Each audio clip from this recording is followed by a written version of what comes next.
යාල උඩවලව කිව්වම හැමෝම දන්නවනේ. හැබැයි අද මං ඔයාලව අරන් යන්නේ ලංකාවේ තියෙන ලස්සනම රහස් තැනකට. මේක තමයි ලංකාවේ බෝට්ටුවකින් සමාරියක් යන්න පුළුවන් එකම තැන. අපි අද එන්නේ ගල්ඔය ජාතික උද්‍යානයේ. මෙතනට එන්න තියෙන්නේ අම්පාර පැත්තෙන්. සේනානායක සමුද්‍රයේ මැදින් තමයි මේ ගමන යන්නේ. වටේටම තියෙන්නේ නිල් පාට වතුරයි ලොකු කඳු පන්තියයි. නිකන් හරියට වෙනම ලෝකයකට ආවා වගේ. මෙන්න බලන්න යාළුවනේ.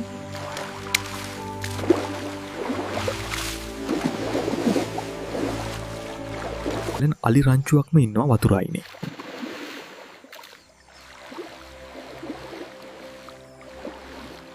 සමහර වෙලාවට මේ අලි දූපත් අතර පීනනවා බලන්නත් පුළුවන්.